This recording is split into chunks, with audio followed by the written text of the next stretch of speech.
All right. Well, we've got a lot to cover. It has been a heck of a 72 hours, as well as a heck of an 11 days. And we're grateful that everyone has made the time to join us this morning. So depending on where you're joining us from, I know we have a big audience here in California, but we also have partners that we've been working with on this session from far and beyond across the country. So thank you all for being with us here. I'm going to jump in just with some housekeeping to get us started. By this point in our history, most of you know, I'm sure, how Zoom works, but just in case, this is what we're using this morning. We've got the chat box right there. Thank you for all the lovely greetings. Please feel free to continue to express them there or whatever else you're feeling. The Q&A box we will be using today. We do have a very tight program, so I will not be promising to lift up all questions, but I will be keeping an eye with my colleagues on those, and we'll make sure that we can cover as much ground as possible. And there's, of course, a lot of ground to cover. We've also got a closed caption option at the bottom of the screen. If you've got any challenges, please send a message to our event tech. Our CalNonprofits team is all here with us today, and they're a great resource if anything goes sideways. So thank you all, and let's begin. So I'll just start by saying hello. Some of us know each other, some of us don't. My name's Geoff Green. I have the pleasure of serving as the CEO of the California Association of Nonprofits, CalNonprofits. And we are your primary hosts today, along with some partners. For those of you newer to CalNonprofits or what we do, we are a statewide association, and there are others of our peers and some of our national partners also with us this morning. Our primary work is policy and advocacy, being a leading policy voice for California's nonprofit sector. We also have an education component, and that's part of what this is about as well, just offering some resources and tools to our broader nonprofit community and trying to translate how policy impacts the field, et cetera, et cetera. And finally, research and data. And we do on occasion do our own research and reporting, things like Causes Count, but we also try to push out important data from the field. Many of you produce that, and we thank you for that as we continue to build the power and connectedness of our nonprofit sector. So with that as prelude, I will say that we are grateful for this incredible panel and group of speakers we have with us today. We will be introducing them in a moment, one by one, but I want to call out and thank Daniel Shand, who's the Associate Professor of Political Science at Kent State University. Thank you. He will be our first presenter after I do some introductory remarks. We also have Guthrie Graves Fitzsimmons, who's the Senior Director of Policy and Advocacy at the Interfaith Alliance. We have Lisa Matsubara, who's the Chief Legal and Advocacy Officer for Planned Parenthood Affiliates of California. We have Thomas Saenz, who is the President and General Counsel at MALDEF, Mexican American Legal Defense and Education Fund. And we have Jeanette Zanipatin, who is the Director of Policy and Advocacy at CHIRLA. We're going to hear a case study from her as well. So we have an incredible group of resource leaders here from across the country who do some incredible work, and we are going to hear from them a little bit about how we are all thinking about preparing and adapting to the current political and policy environment. However, before we jump into that, which has been our planned program since November, we all knew, and we intended to schedule this sometime after the January 20th inauguration, knowing that the new administration by that point would have come in and set at least some of its policy priorities out, and we would know exactly what we are dealing with, at least part of it. But I have to say, I think even we, those of us who prepared and knew that some big things were likely to come our way, may not have expected everything we've seen in the last 11 days. If you did, congratulations, you're a better predictor than I. But what we have seen in the last 72 hours, we thought we needed to address right here, right now. So I'm going to do that briefly. And I'm going to start with just what just happened. And let me first acknowledge two partners and some of our national partners, and I'll refer to them in a moment. But our friends in Oregon, Nonprofit Association of Oregon, our friends in Minnesota, the Minnesota Council of Nonprofits, were also part of spreading the word and helping to bring people here. And of course, our collective national partner at National Council of Nonprofits, which you'll hear about in just a moment, have been central to some of these activities just in these last few days. So let's start by saying that nonprofits have always been a force for good and the public good in particular. We know that we're seen as helpers and problem solvers. We're seen as innovators, and I would say we are all of those things. But we also have political power, and we believe that when you take the fact that we are the most trusted sector, and we add to that the economic impact of our work, and we have the ability to be far more powerful politically than we have sometimes been. And so all of you that are here today, and I'm talking small p politics, policy in particular, we are grateful that you're engaging in this way. So let's talk a little bit about what just happened. All right, next slide. So January 20th, the executive orders began, and I just have a list here of some of the areas, many of which we fully expected, and I use the collective we. I think many on this call right now knew that some targeting of immigrant communities, certainly LGBT communities, looking at sex and gender, looking at climate work. They had long been talked about during the campaign. We knew that things would be coming at us come January 20th.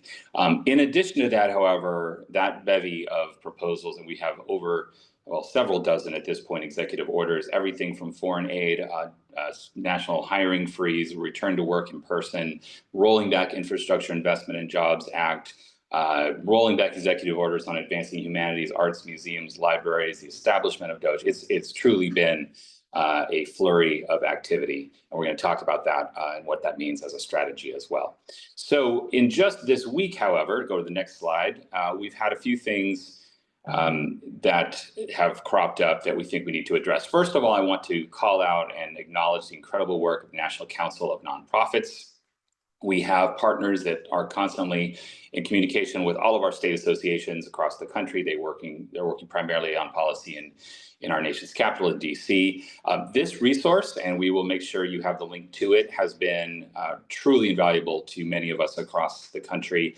They have been taking each of these executive orders, decoding them, and specifically commenting on what they mean for the nonprofit sector. So they've been updating this nearly daily for these last week and a half or so, and are continuing to do so. So I want to particularly say this is something you can look at if you're wondering and you have some time to really decode all of these orders, particularly the ones that impact your work, but also the others that may be adjacent. It's truly a valuable resource. Let's go to the next slide. So this is what I want to talk about specifically before I pass it to our first panelist. OMB, the Office of Management and Budget, and many of you know, but in case you don't, this is an office that reports directly to the president. And they issued a memo late on Monday. It was released in the evening, and many of us around the country received it, and it was probably one of the more shocking things. It was an order essentially for federal agencies to temporarily pause, that is the language used, all activities related to obligation or disbursement of all federal financial assistance, essentially a freeze on all federal funding. And that amounts to some $3 trillion all put together. And of course, that immediately woke a whole lot of people up to what that possibly might mean. You'll notice that in the memo, it actually targets the specifics that were in the previous orders. There are actually 7 of the several dozen executive orders that were specifically referenced, and they use terms like DEI, woke gender ideology, Green New Deal, etc. And calling out in that is non-governmental organizations, meaning all nonprofits. So let's go to the next slide. Almost immediately, we had our 2 lawsuits actually were filed. Our colleagues at the NCN, you can see them at the top of that complaint right there, filed in the district court, DC, for an injunction to stop this from happening. And that was done the following day, Tuesday, January 28th. The other lawsuit on the next slide that was filed was done in Rhode Island. And this was 22 states, including California, as well as our partners I mentioned, the folks in Minnesota, Oregon, and others. And they also asked for a temporary restraining order on this action. This was all just January 28th, this past Tuesday, so just 2 days ago. Let's go to the next slide. And the media coverage by then was in full swing. Along with that initial memo went a 52-page document that actually gave guidance for exactly what agencies were expected to do. And it named many thousands of programs. You can see there a shot from the New York Times starting to try to capture what was being targeted. So you can imagine it was nearly anything and everything funded by the federal government. They specifically called out that it did not go to, quote, direct aid to individuals. So the assumption was that things like Social Security, Medicare would be safe, but even that was questioned along the way in those last 48 hours. Let's go to the next slide. So almost immediately, the first judge, Judge Lauren Ali Khan, issued a brief administrative stay. So this was done the following day. That would be yesterday morning as we sit here today. It's kind of a blur. And that was to simply put a pause through this coming Monday, the 3rd of February, because the judge agreed that this seemed to be confusing and all-encompassing, and that there was time needed to figure out what it actually meant. Let's go to the next slide. And upon hearing that, the White House then issued another memo and simply said, no, wait, we didn't mean everything. Let me be clear. And they issued this 2-page Q&A. They again list those 7 executive orders, which they were referring to. And so this strategy is something we've seen before. And I want to remind us all that we have seen this from the Trump administration. We did see it during the first term, and of course are seeing it again, which is a sweeping order that may be broad or vaguely worded, followed by retraction and or clarification. All right, let's go to the next slide. And then on the heels of that, just yesterday, this memo came out, and it was essentially a 2-line memo that said, never mind, we're retracting the first memo from Monday evening. That certainly gave us all a sigh of relief, but if we go to the next slide, on the heels of that were tweets like this from the new White House press secretary. And it said, this is not a rescission of the federal funding freeze, it's simply a rescission of the OMB memo. So again, why? To end any confusion created by the court's injunction. So this is a strategy to try to say, okay, well, if the court's going to try to block this, we're going to just pull it back. This is not what we meant, et cetera, et cetera, et cetera. So the confusion continues, and arguably was more confusing after this. We'll go to the next slide. And of course, the second case in Rhode Island, later in the day, yesterday, we heard that judge is also preparing to block the spending freeze, but in fact asked the very states that were calling for it for some guidance because it was so vague and so unclear that the wording was going to be important. So essentially 2 wins in the courts, a whole bunch of back and forth with the White House and OMB, and here we stand as of this morning. So let's go to the next slide. In the meantime, and this is just a snapshot, and I'm sure many of us have followed this, here are just some of the stories just in the last couple of days, 72 hours, that popped up. And it's everything we can imagine: comments made, appointments made or not, resignations, of course, history-making offer to all federal employees that if they resign, they'll be paid out. Truly another level here. And in this, it's just chaos. It is, of course, a lot of fractured attention. And this brings me to a final point before we move on, is just for us to remember a few things. So let's go to the next slide. So this kind of destabilization and chaos is in itself a strategy. I know it's tempting to say, well, this is incompetence, and there may be some of that as well, but the fact is we've seen this before. This kind of strategy, it's a feature, not a bug, as those in the tech world would like to say. Critical time and resources get pulled away from our work, from the work of others, and it is effective, and we know that. The second thing that we need to remember is organizing and pushback works. So just the fact that we were able to push back as hard as we did, as quickly as we did, and it wasn't just the nonprofit sector, but we were certainly in the lead through our networks, through the courts, our elected representatives. That did cause some walking back, retraction, attempts at clarification, et cetera. So I think on a positive front, it's important to remember this. We also need to remember that the current administration is fully committed to that defunding as laid out in the executive orders. How much will be done? How much will be accomplished? What will be retracted? We don't know. But we do know that no one should take these 2 early court wins as a sign that this is done. And I think we all know that. It is just the beginning. So we want to be prepared. That's what this webinar is about. Taking a look at what we know, what we've done, taking a deep breath. And of course, finally, we need to be discerning. Obviously, there's so much coming at us from all directions that just taking a moment to breathe, getting clear on what we're reacting to and why, not trying to react to every communication that comes out, and just being really clear on strategy. So we're grateful again that you're all here. I do want to offer 2 bright spots in case folks are wondering about this. And I did actually pull these from Jason Sisney's Substack. He's a budget advisor in California in the Speaker's office in the Assembly. But first of all, you may have heard this, impoundment being the term of art, that there is a long history of the fight over who has the power to control funding. And in fact, the courts have been quite clear that Congress has that power. And the president and the White House, the executive branch, does not. So in general, there is something that we can look to there. Nixon administration, probably most famously, was the first really to try significant impoundment and lost at the court at the time on a 9-0 decision.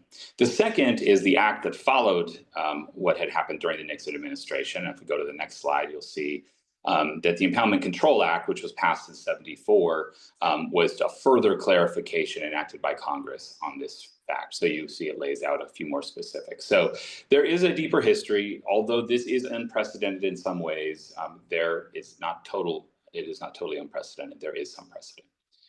Okay, I'm going to take a deep breath now, and I'm going to pass on to our next speaker. So we're going to take a look at the immigration context first. So this was among the very first things we heard coming out of the new administration, and we want to understand the scope of those threats. And to help us do that, we have Professor Danny Shand, who is a professor at Kent State University, and I'm going to welcome him.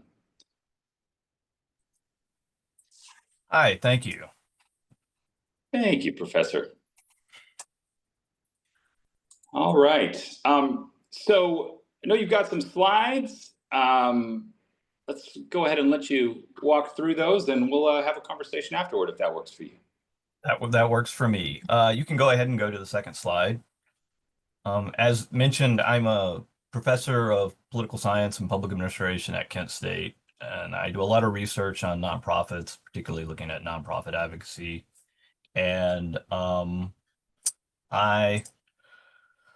also do a lot on U.S. immigration enforcement and looking sometimes at the intersection between nonprofits and immigration enforcement. So I thought I'd talk to you a little bit today about some of ICE's various enforcement activities and enforcement programs.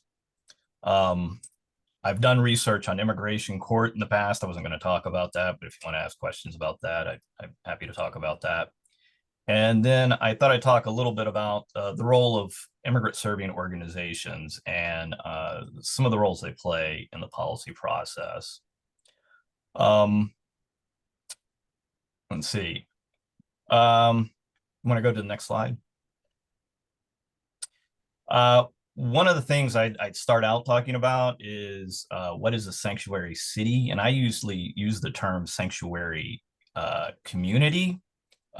Sometimes I put the word sanctuary in quotes, and that's because a sanctuary city is not really a thing. There's no real set definition of a sanctuary community. It's more accurate to think of them as sort of sanctuary jurisdictions. Because most sanctuary jurisdictions are actually counties, not cities. So to kind of explain what that is, you have to kind of know a little bit about how ICE enforces interior immigration policy. ICE relies very heavily on state and local law enforcement to find and detain people. So I made this graph right here that shows how most individuals end up being detained by ICE. And this is data from 2018. I'll go ahead and warn you up front that some of this data is from the first Trump administration. And that's really just because it takes a long time to get data from ICE. But what this shows, if you look at the blue part of the pie chart, is that roughly 70 to 75% of people who end up in ICE custody end up there through what's called a custodial arrest. That means that the individual somehow ended up being detained by local law enforcement, usually in a county jail, and then they were transferred to ICE. However, ICE can do direct arrest. And you see this 25% red part of this pie right here. Those are what are technically referred to as non-custodial arrest. And those are the types of arrests that we see in the news right now happening when ICE goes into a workplace or somewhere else and conducts a raid and arrests people. They do a bod sweeping arrest. So these non-custodial arrests, they're the minority of arrests. The majority of these arrests are these custodial arrests. And we can think of a sanctuary jurisdiction as one that just sort of limits cooperation between local law enforcement and ICE to make some of these custodial arrests. And I think it's important to note limits cooperation. I don't really know of any jurisdictions that have completely said we'll never turn over anyone to ICE, but a number of jurisdictions have policies to limit cooperation. And the largest program that ICE has is something called Secure Communities. You see this biggest slice of the pie right there.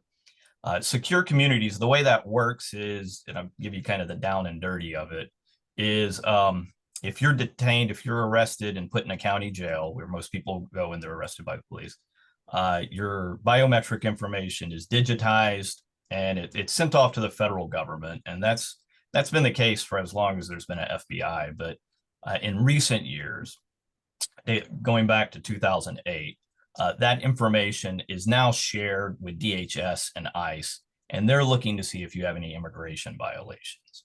And if you do, ICE can issue something called a detainer. And that detainer is essentially a request to that county jail to hold you until ICE can come pick you up. Regardless of if the charges are dropped, regardless of if it's a minor thing like you're driving without a license or something like that, or if you would be bailed. So in response to this program, Secure Communities, a number of counties, really kind of starting in 2011, but really taking off around 2014, started passing what are known as anti-detainer policies. That's ICE's language, anti-detainer policies. And those policies stated, we're not going to comply with all ICE detainers, basically. They'll comply with some if the person's wanted for something very serious, but if the person, if the charges are dropped or there's not a judicial warrant, we're not going to comply with all of those ICE detainers.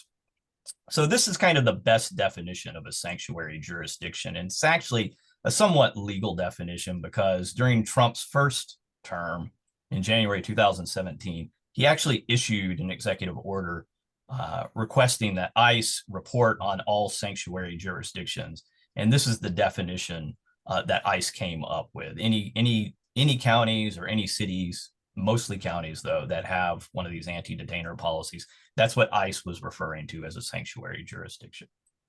We can go to the next slide.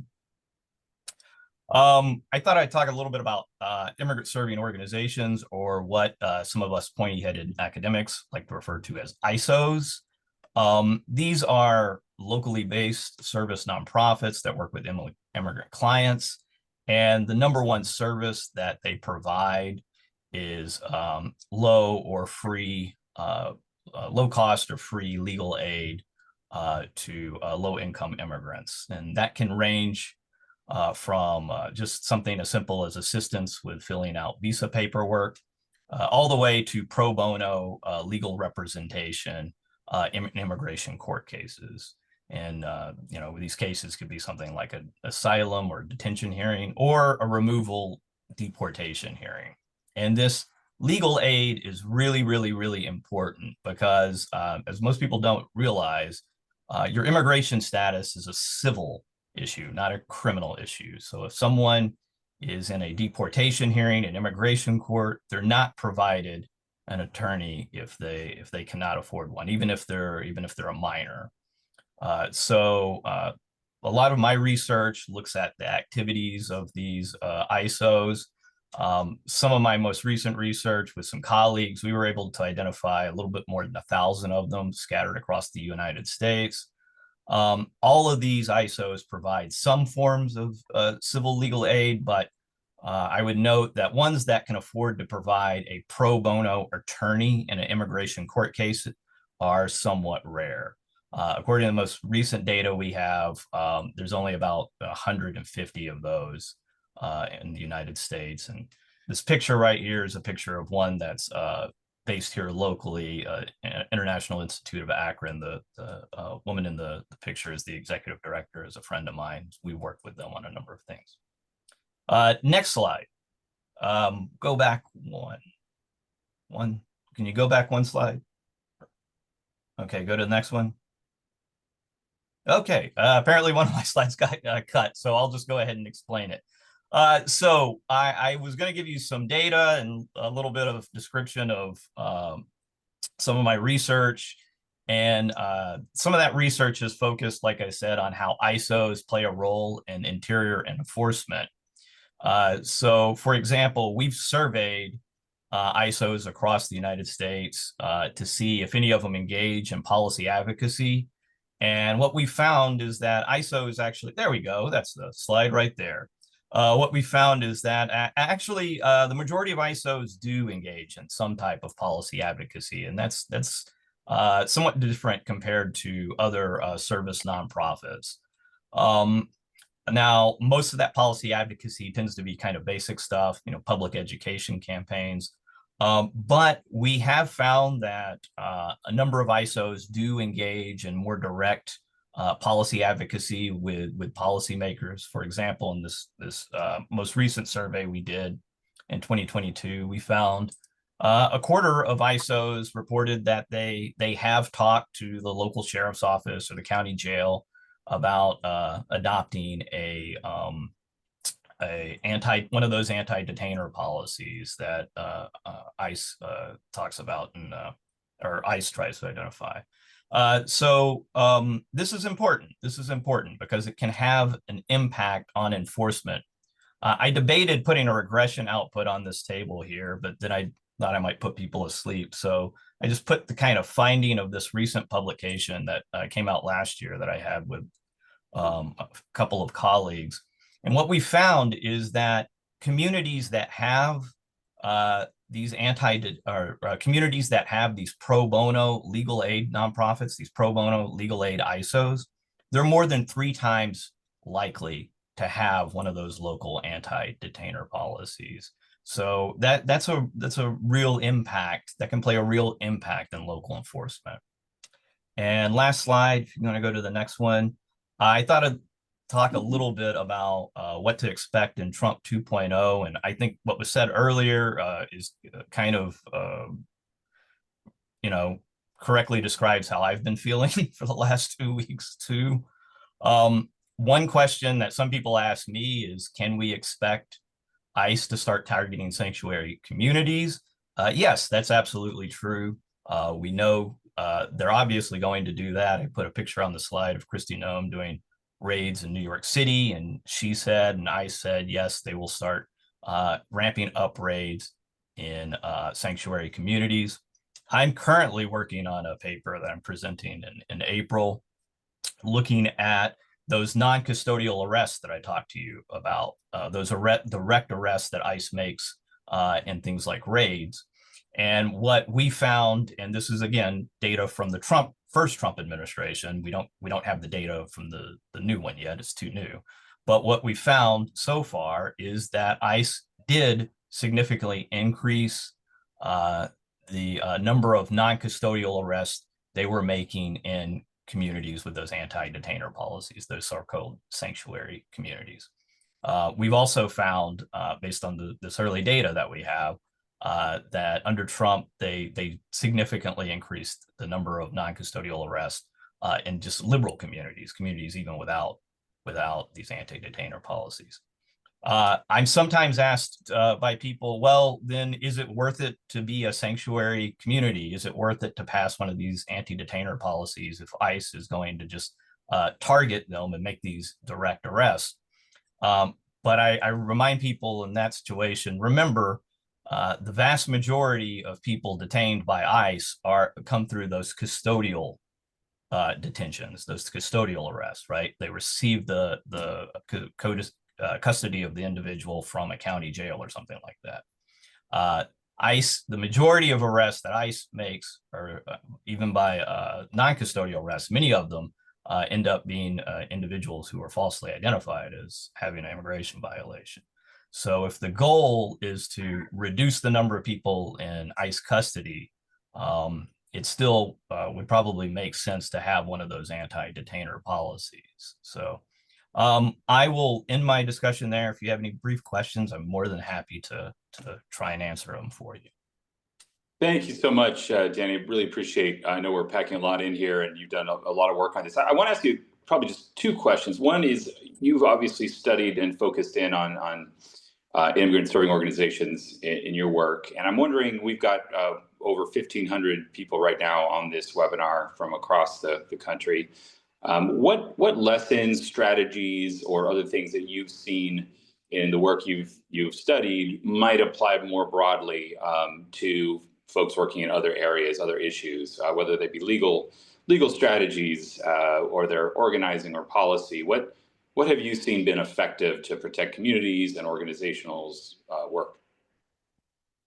Yeah, I've thought about that. I have done research with other types of nonprofits. My recommendation right now, and by the way, I'm a scholar. I'm not in the nonprofit world anymore. So I would say that the individuals out there, you know your organization best, you know your community best. But my recommendation right now would maybe to be try and stay local and try and make a local impact.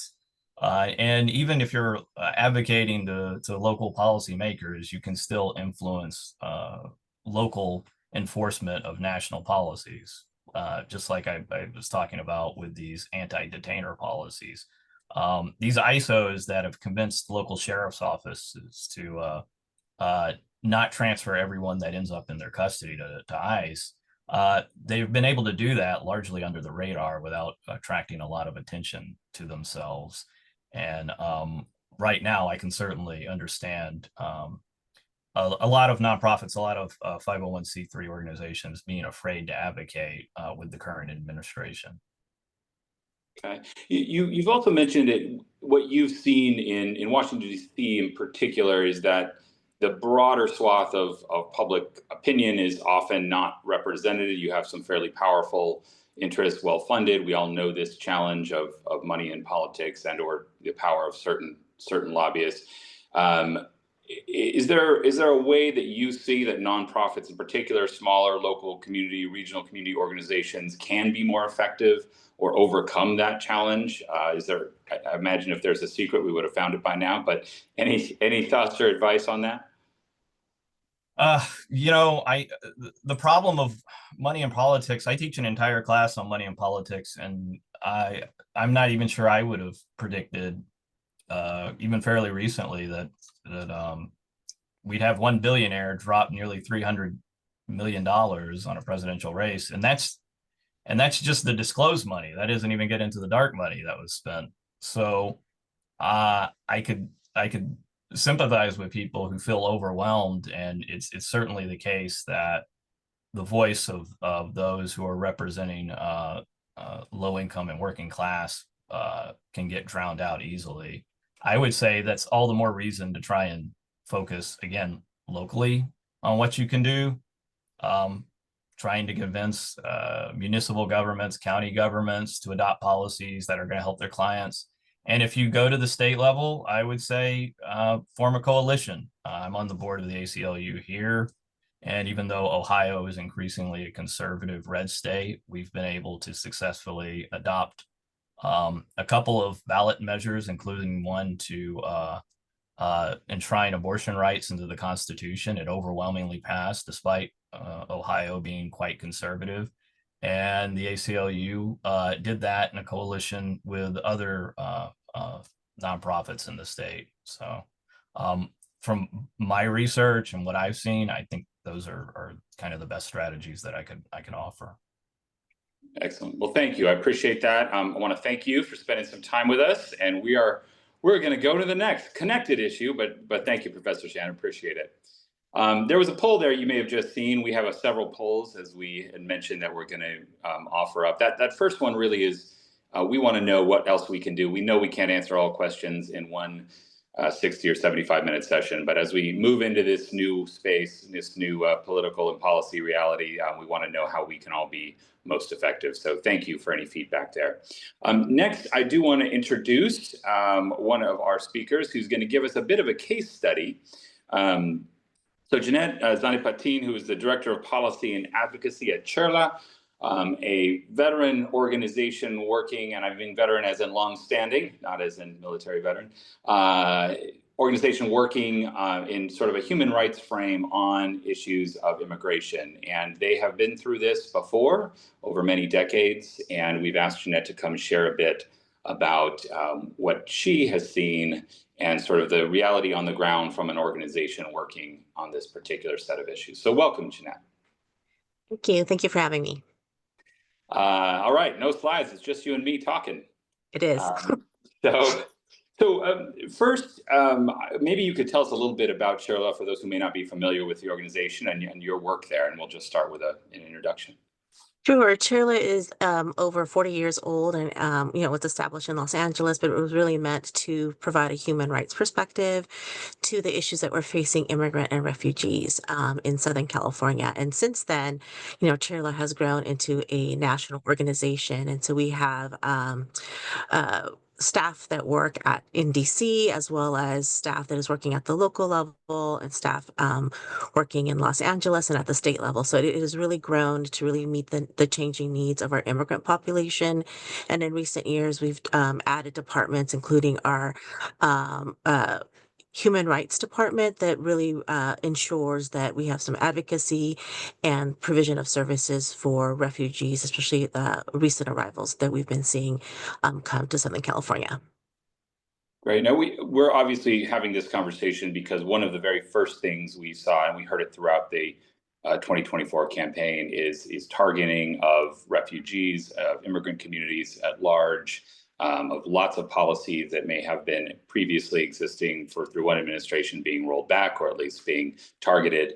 And we knew that some of those harsher policies would be one of the first things we see. And it seems to be true that was one of the first things we see in this new year. Can you talk about what you're seeing on the ground in communities? I know where I live, we heard immediately about ICE showing up in places they had not been seen ever before, or if not in many years. What is it looking like right now? Yeah, so we did hear reports over 2 weeks ago in Kern County that Customs and Border Patrol were conducting operations in Kern County. And so folks have been identifying places where they are seeing CBP vehicles. And then in addition to what we saw in Kern County, folks were also reporting incidents of spotting both ICE or CBP folks in Southern California during the fires, which we thought was really concerning given that we do have precedents that they are not allowed to conduct ICE raids or enforcement strategies within a natural disaster zone. And so what we found was in Kern County, we were able to confirm reports that folks were getting arrested and picked up. And then in Los Angeles, at least immediately after immediately when the fires broke out, that folks were seeing DHS vehicles and maybe other vehicles that they were confusing with ICE and other enforcement strategies. But we have now since received further reports of spotting, ICE and other federal agents in different parts of Los Angeles County, for example, potentially scoping out different areas to sort of either see how activity is being displayed or run in different portions, or to just gather information and to obviously instill fear, because we definitely do believe that this is a fear full of a campaign, full of fear. And so what we are seeing immediately with our community are folks just really concerned about going to work, taking their children to school, accessing services that they need, and in particular with the fire response, we're seeing a lot of community members just being afraid to even access services that they are eligible for. I know that you have a long history and a lot of trust in communities where you work. I noticed one of our attendees say, thank you, Rosa, listed a long list of other organizations. And of course, you have many partners that you work with. This is big work. Are you seeing an impact on whether your own trust with communities you serve has been impacted here? Are you finding ways to still connect with immigrant communities that may feel targeted from the outside and make sure that you still feel like a safe place? Or what's that dynamic right now? We have switched some of our operations at our headquarters office. We also provide legal services directly to our community and have switched to virtual appointments because we want to make sure that we're protecting our community members from not congregating outside of our offices or being a target. So, taking measures to ensure that we are always have at the forefront the safety of our community and our members as well. I will say that we have also just increased the number of Know Your Rights presentations that we've been holding, either at CHIRLA virtually or in collaboration with other organizations. Several congressional offices, several state legislative offices have asked us to co-host Know Your Rights presentations. And so within the last 2 months, our number of presentations have increased by tenfold. And I believe we reached over 1,700 individuals within the last 2 months. And so making sure that the community remains calm, does not succumb to the fear, although it's really hard to keep them focused on not fearing what's happening, but really also just getting our community to know that they do have rights and how to assert those rights, I think is really critically important for us.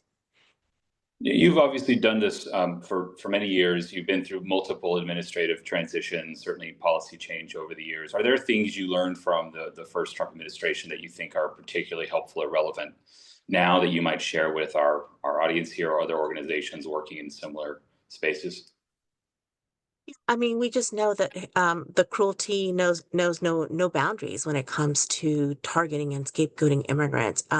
We are feeling that this 2.0 version feels a lot more like it's coming at us a lot more rapidly, and so we have to be really nimble and flexible in order to address the issues that are directly impacting our community members. And a great example is immediately switching our appointments to some virtual appointments because we really want to make sure that we're protecting and preserving as many individuals as we can. I think we've also just learned that, the allies and organizations that we're collaborating and working for, that we're really trying to have them understand that this is a long-term plan at this point. It's not, a 3-month plan where we need you to sort of step up and work with us, but this is really going to change the way that we work. And even after Trump is gone, we still feel that, there's going to be threats to our community. And so we're really trying to ensure that we are able to organically, but also organically ensure that we are forming long-term partnerships in order to do this work collectively. On that point of partnerships, are there things that allies can do? I mean, obviously, all of this work is connected. This is primarily a conversation this morning of nonprofit leaders and frontline folks. What can we do for and with each other, or what could we do to support the work you're doing in our sort of mutual support sense among different organizations? Well, for example, in the example of our wildfires in Los Angeles, we do have a fund that we are creating. So if folks want to contribute to that fund, we're trying to ensure that folks who do not apply for FEMA services or unemployment benefits, that there is a fund created for them. So that's one easy way. But in terms of sort of what's happening locally, statewide, and nationally, we want to ensure that, or want to make sure that folks, do reach out or do work with us in order to pass more humane policies and stop some of the more egregious policies moving forward. And so, in my ideal world, we would be doing this cross movement work, but I understand that we all have to work in silos sometimes. But this is a moment where we are really seeing the need to really, break out of those silos and do more cross movement work to leverage the power that we have collectively, because I think that's really critical in a moment like this. Well, I want to thank you for sharing that, Jeanette. We've got another poll up on the screen to this point, which is, let's get a sense of how many of us have had a moment. And I realize we're asking you this on January the 30th. If you've had a moment to breathe yet, but take a look at whether you've had some chances and thoughts on resilience and what you can do and to protect your own organizations as well. So that's up on your screens. Thank you, Jeanette Zanapatine from CHIRLA. We'll be checking in, I'm sure, more than once. So really appreciate what you do. Thank you for having me. And I feel honored being here and in the presence of all the panelists. So thank you.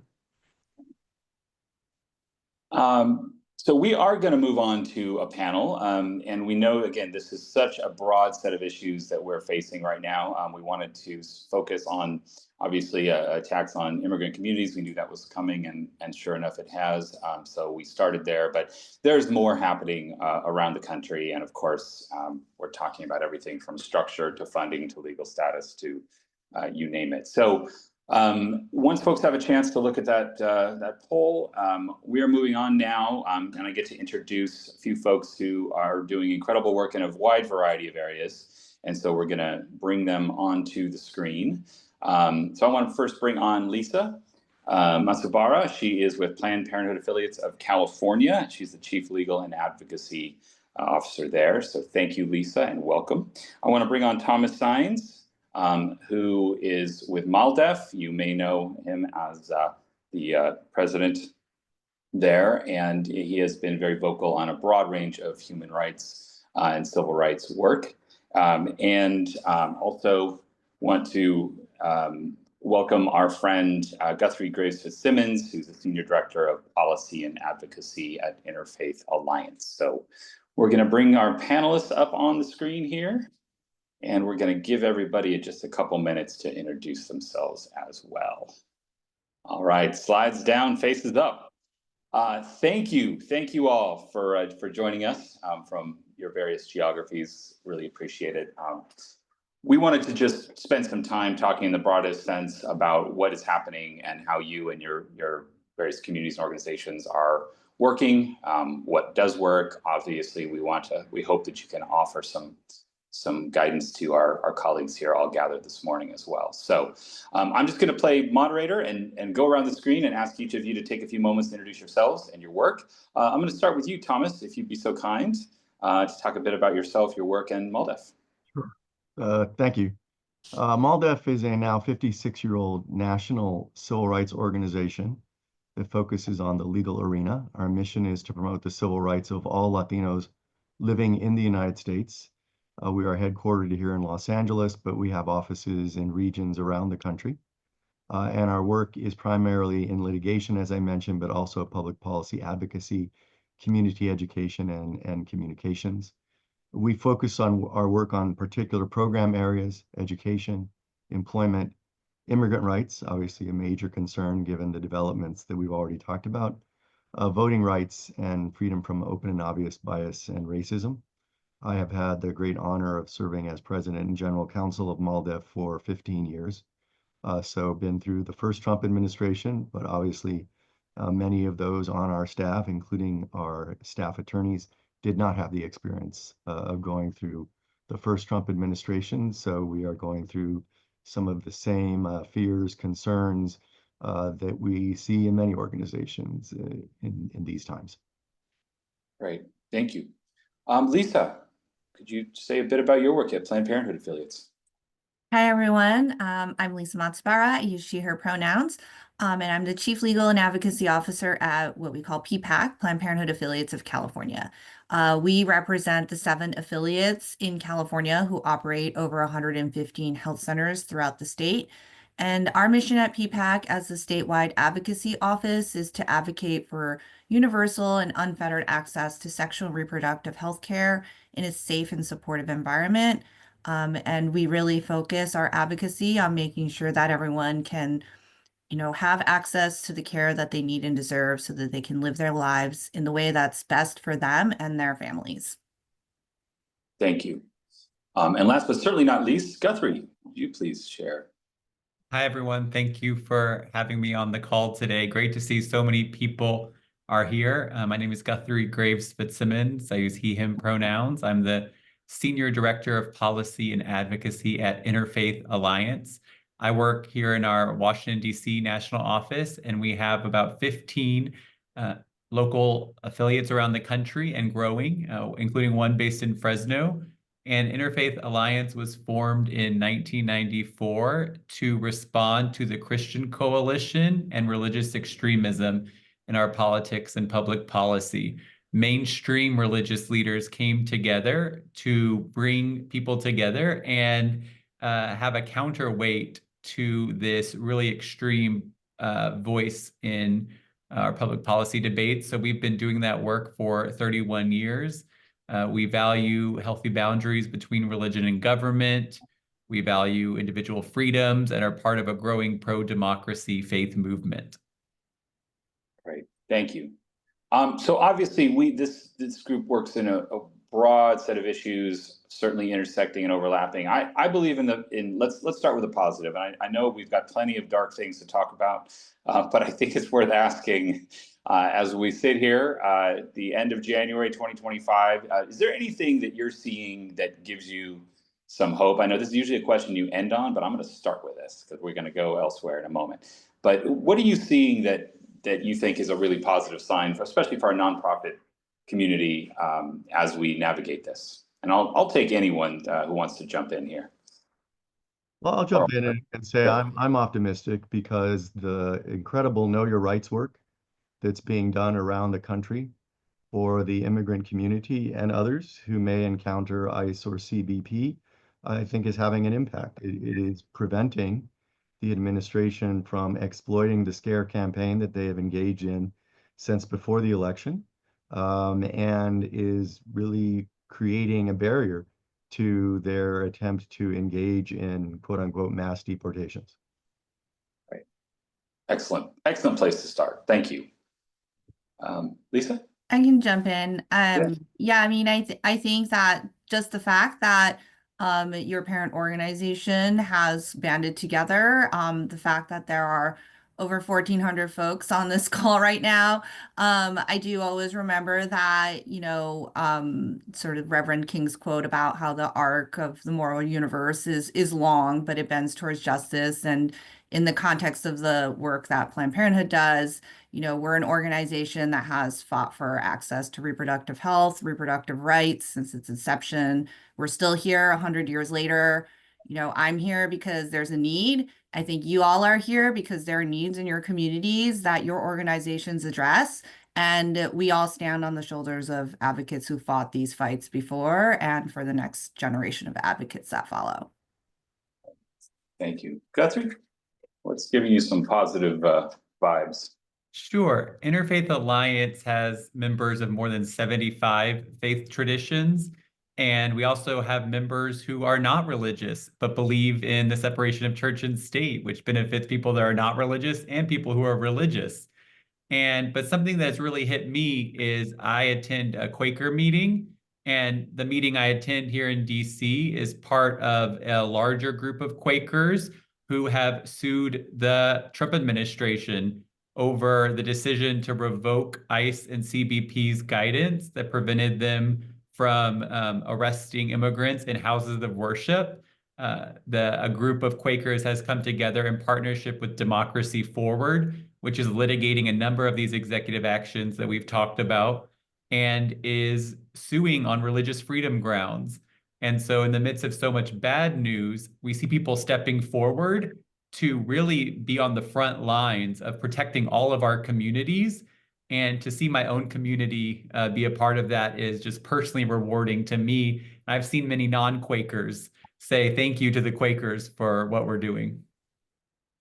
We've all noticed that our fellow Americans often forget that separation of church and state not only protects the church from the state, but the state from the church. So I appreciate you making that point. Would you all maybe share a bit about, you know, if we're to try to categorize the types of threats we're seeing, it's tending certainly towards civil liberties, equity, environmental sustainability issue. I mean, there's a broad target list, but it tends into a few categories.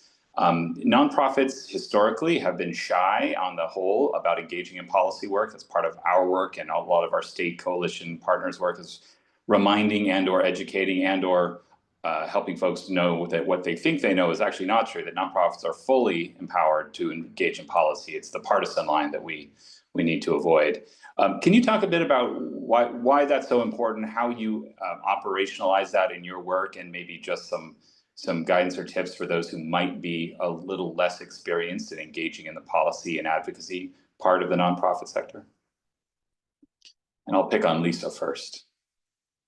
Yeah, so I think it is really important as nonprofits to ensure that you are first and foremost keeping your mission, or the organization's mission in mind. And I think, you know, for many of us, that means the communities that the organizations serve.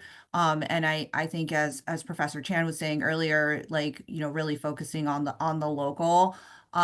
You know, I always just try to remember that these civil liberties, civil rights are in place to protect against attacks of the powerful on vulnerable folks. And I think as nonprofits, regardless of the kind of work we do, you know, we do this in the service of others, and that benefits our communities and our missions. I think there's a lot of leeway for policy advocacy to support sort of those core missions, like what benefits our communities, what's bigger than ourselves, what's going to make our communities thrive, what's going to make folks, you know, be able to live their lives with dignity. And I think that's just things that we just need to keep in mind as we do this policy advocacy, particularly in these sort of partisan times, and in times when, you know, I think, you know, there's been a few actions recently. It's going to be very challenging with actions like HR 9495 or this week with the OMB memo, where there's a lot of uncertainty, and obviously many of us rely on sort of funding that's tied in some way to the federal government. And given some of the executive orders that came out that sort of are targeting some of the missions of the work that some of us do, I think it's just really important to stay together, but also just keep in mind, like, you know, who are we serving? What are the communities that we serve? Thank you. Other thoughts on that, on the sort of the importance and or strategy around advocacy, Thomas? Yeah, I think advocacy is critical, particularly by those in nonprofits, because nonprofit leaders have such a depth of knowledge about the issues that we're talking about. So they bring a very informed perspective about the on-the-ground impacts of the policies that are being pursued, even of the policies that are being threatened through the fear and you know, real intimidation that is a consequence of some of those announcements. So we couldn't succeed without that informed voice. I will say that MALDEF is an advocacy organization through and through, and our main form of advocacy is in the court system, in litigation. And I would say in the majority of cases, we are representing nonprofits because we seek out nonprofits to be plaintiffs because their executive directors come to these litigations with knowledge, and with knowledge that judges will respect and listen to in the vast majority of cases. So the courts remain, I want to emphasize, an important impediment to the Trump administration running roughshod on all of the ways that it intends to. We've already seen, as was mentioned earlier, a court holding up the withdrawal of federal funds. We've already seen a court enjoining the birthright citizenship announcement, which was completely unconstitutional from beginning to end. But we will see more of that, and that's despite the presence of a number of Trump-appointed judges on the federal courts. But the federal courts remain an important barrier to the Trump administration, and we need nonprofits to step forward. I should, however, add that I know folks in this day and age, particularly now in comparison even to the first Trump administration, may fear retaliation.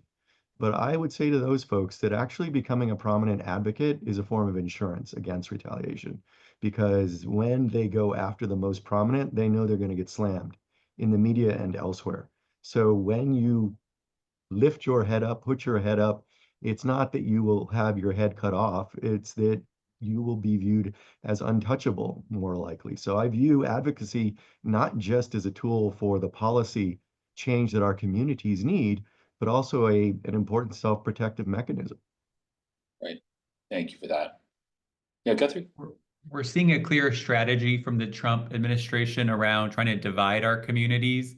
We saw that today. We had a tragic airplane crash here in Washington, D.C., and President Trump's first appearance in the briefing room blamed it on DEI initiatives. So even in times of mass tragedy, when that's the lowest bar for people trying to come together, right? A huge number of innocent people died. Still then, there's an attempt to divide. And so my encouragement is to find strength to lobby and advocate in numbers and in coalition and solidarity. We at Interfaith Alliance we're a founding member of the Shoulder to Shoulder campaign, which came out of attacks on the Muslim American community. And the campaign was Christian, Jewish, and other non-Muslim faith communities coming together to form a shield and to say any attack on any faith community is an attack on all faith communities. And I think each of the members of the coalition, it would have been very difficult to be the face of that, but together we were able to shield those attacks. And I also resist any attempt to divide us.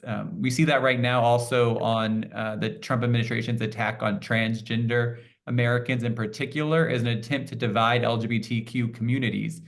The LGBTQ coalition is itself people of different sexual orientations and gender identities coming together to advocate as a united front. And that unity is our power. Right. Yeah, I appreciate all your points on unity and coalition and sort of mutual defense, if you will. I want to go back, and I will say to some folks in the chat. So we're going to go to about 12:15 here. So I know we're packing a lot in, but we got a little more time. Thomas, you had made an argument. I think you and I were in a conversation actually in Washington D.C. a few months back. One of the sort of hallmarks of the first few waves of attack from the new administration all do center around this notion of DEI and equity work. And trying to purge it from not only government, but private sector and nonprofits. And of course, we've had a parallel conversation within the nonprofit sector for some time, and even some conflict with philanthropy over things like this. And I'm wondering, sort of given that is a major force behind a lot of these executive orders, are there particular things that nonprofit organizations should be doing to both defend or even bolster that work and make the argument of why it is important, why it is central, rather than back down, if that in fact is the right thing to do? Well, I think it's critically important, as you've said, and one thing that we have is data, and we need to make sure that we're preserving that data, because certainly at some point in this administration, there will be an attack on the availability of race and gender-related data to try to undercut the fact that the data, the facts, do support continuing work in the arena of equity and inclusion. It's simply essential to our thriving as a nation. We can't continue to underrepresent so many groups that have historically and on a continuing basis faced discrimination and expect to thrive as a nation. Now, the pushback from the Trump administration has to be countered in a couple of ways. First, recognizing that we all have First Amendment rights, and that means that no one should shy away from articulating an ongoing commitment to addressing equity and inclusion, making sure that the historical and continuing exclusions are a target for elimination. Not only does the data and facts support us, but we have the absolute right to articulate that. Second, of course, it's smart to ally with others. That's why it's so important, not just on this issue, but on all of the others. As Guthrie mentioned, we have to coordinate and collaborate in an unprecedented way. And that's certainly true in the arena of equity and inclusion, but you're not alone. There are so many who are committed to these issues that folks want to work together, not just in the nonprofit sector, but even in the for-profit sector and in the state and local government sector. There is an understanding of the importance of this work. So important to collaborate. You are not alone. And I would say the final thing to consider is that our communities really depend on our continued commitment. When they see someone retreating, it is a blow to our communities.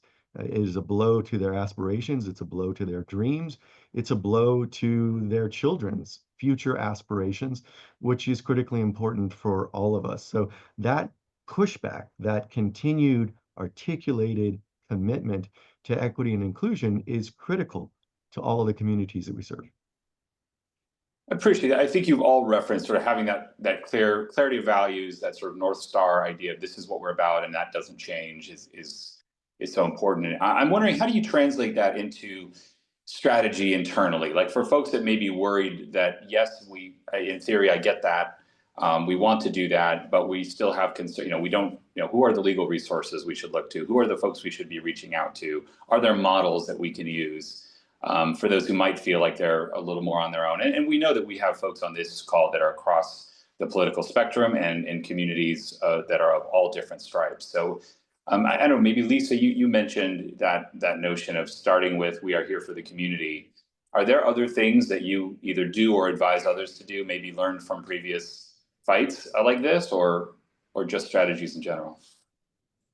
Yeah, I mean, obviously sort of as you mentioned before, Geoff, like chaos and division, right, is also a tactic. While I think, I stress that you always have to remember what your organization's mission is and the communities that you serve, but I strongly believe in advocacy from all sides. And so that means that, as Thomas said, it's so important that your organizations are experts. They know what's going on in your communities on the ground. But sometimes I think there's a disconnect between the work that nonprofits are doing on the ground and policymakers or folks who are in positions of power, whether it's your local or state government, in terms of what are the policies that actually impact or like have, protect your communities or impact your communities in a positive way. And I think it's really important as, nonprofits that you do engage in that advocacy, that you are making sure that the people who are making the decisions, whether it's at your local level in Sacramento, here, if you're in California, or, at the federal level, your congressional delegations, like really understand, the actual stories of people and how policies and things that are coming down are impacting your communities. I mean, storytelling is so powerful, and I think that's just something to keep in mind, and that's where, I think where nonprofits really have a strength. So you've got coalition building, grounding your values, storytelling, insisting on owning your expertise. I think those are all great points. Guthrie, anything you would add to sort of just strategy on how to navigate? Sure, I would say do your own research. Part of what's coming out from the Trump administration is a lot of different things. There's a lot of rhetoric.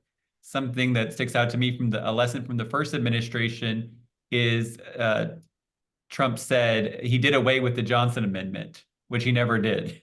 The Johnson Amendment, that part of the tax code that prohibits houses of worship and other nonprofits from doing partisan political activity. And he basically went around saying he did it, even though he tried and failed. And there's already this miscommunication you talked about earlier with the press secretary and this pause and whether or not it was rescinded. There is so much that it's so difficult for all of our communities to know what's going on. And they're just hearing the sound bites. And Trump is so good about keeping our focus on him and what he's saying. So as much as we can produce our own materials for popular education and distribute them to our communities, the trusted news is going down, and people are looking more to you and trusted nonprofit leaders to deliver accurate and fair information. Right. Let me just offer up a few things here that I know you all are familiar with that we use as well. One is as a resource, Alliance for Justice. Some of you know the Boulder advocacy work.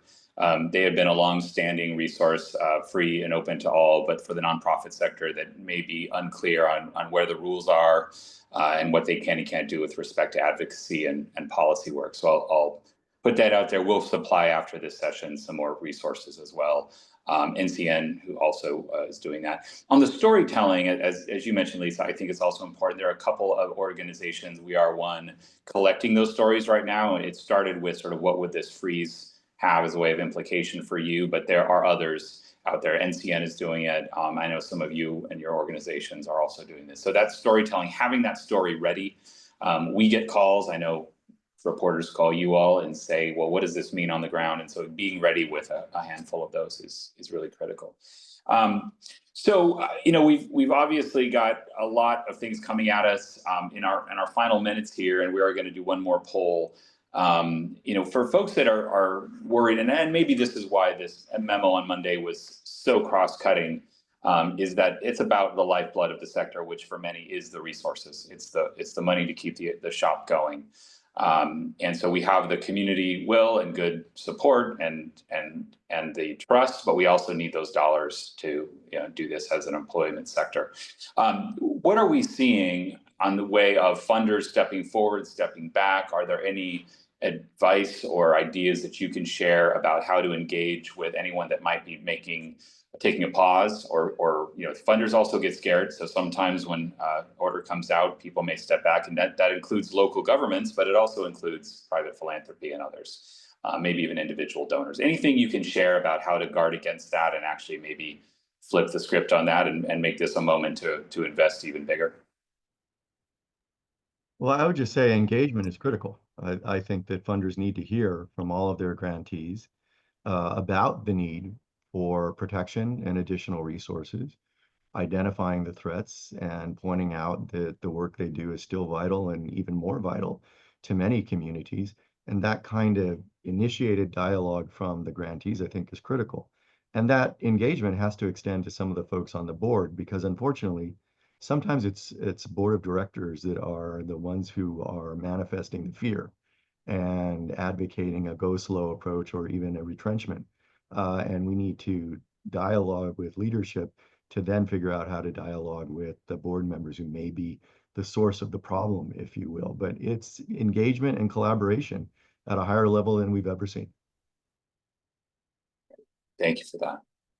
Any other thoughts on that? I know we got our poll out. You can get a sense here of, it's early days, so it looks like our majority of our participants here we don't know yet, and that's fair.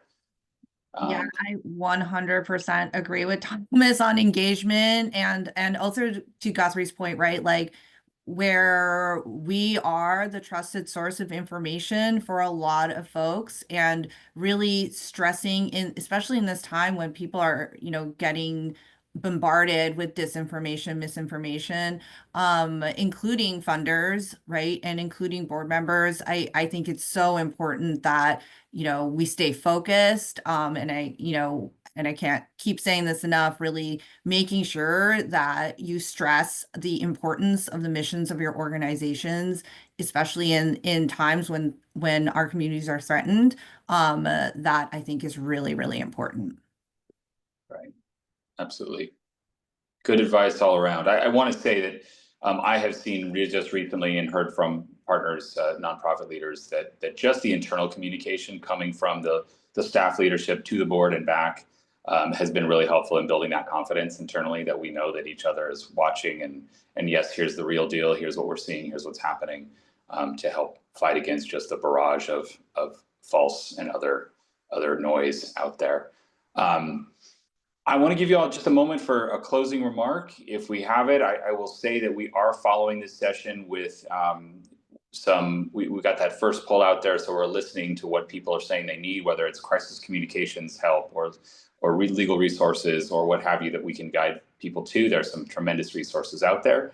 And we will continue to have these conversations. This was just obviously a first, and there's plenty to cover. But I want to give you all a moment just to say anything that you feel you would want to leave our attendees with. We had over 2,000 people sign up for this. We had over 1,500 actually sign on and live. This will be shared out afterward. So these are words for the ages, folks. Guthrie, you have anything you want to end with? Well, thank you again for the invitation. I hope each and every person watching today takes care of themselves personally in this time. The last 2 weeks, we've been witnessing so much in the policy realm. So many of our communities are threatened, and each of us that's here on this webinar is deeply committed. You wouldn't be here if you weren't, but also care for your body, your soul, your mind, your family, those nearest and dearest to you. And I just want to express my gratitude to you for showing up today. Thank you. Thomas, final thoughts, words, wisdom? Well, I would go back to the message that we give to the community, which is to remain calm and to recognize that you're not alone. And that applies to nonprofits as well. And I will say, as the sort of legal representative here, that legal community will step up. It is early, but I think efforts are already being discussed to ensure that no nonprofit is alone if they are facing retaliation of any sort. The quick example of the association stepping up to challenge the withdrawal of federal funding is one early indicator of that. But I think when it comes to individual nonprofits, we all understand that those who are targeted first are really going to set the law for the rest of us. So we've all got to come together. And I believe the legal community will be there. You are not alone. Right. Thank you to all the lawyers out there that are doing the right things. Appreciate it. Last word goes to Lisa. Oh, lots of pressure here. 100% echo my co-panelists. Thank you for inviting me. It's an honor to be here with both Thomas and Guthrie. I just try to remember that history does not look back kindly on those who attack the most vulnerable and powerless in our communities, especially when it means making life easier and advantageous for the powerful and the privileged. That's why I think many of us work for nonprofits. And yes, I 100% agree. We're not alone. We're stronger together. And we're really here to make sure that our communities have what they deserve, which is basic human rights and dignity. Thank you all so much. Thomas Sines of MALDEF. You've got Lisa Matsubara, Planned Parenthood affiliates of California. Wait, what state am I in? And Guthrie Graves Fitzsimmons with the Interfaith Alliance. Really appreciate all your experience and everything you've shared here today. And thank you all to those who joined us. We packed in a lot in 75 minutes. We are listening. We are taking all of those responses. We will be sharing the slides for all of you who asked that question. We will be sharing additional resources and links as well. And we will be doing more of this. So we know there is a need to connect and to get access to resources. And that's what we're here to do. I will make my pitch to please join and support your regional associations, whether it's a state nonprofits organization like CalNonprofits, or a peer group or a trade association doing similar work. Working together can be one of the most powerful things that we do. So we're grateful to everyone who has done that. And you can see here a couple more things that we already have on the calendar. Speaking of attorneys and the critical roles they play, we have one on February 13th, Ask a Nonprofit Lawyer, where we will assemble some of our favorite legal minds there to talk about the issues that face the sector. And then for those who are just at the beginning of this adventure in the nonprofit sector, on February 26th, we'll talk about forming new nonprofit organizations, why or why not, and how. And in the meantime, we will be setting up additional conversations about critical issues as they emerge. So here are some contact information, some data points for you, for CalNonprofits, for reaching out to me or my colleagues. Again, we are grateful for you all being here. Thank you so much, and keep up the work, keep up your strength, take a deep breath. We got a long way to go, but I couldn't imagine doing it alongside anybody but the nonprofit sector here. So thank you all.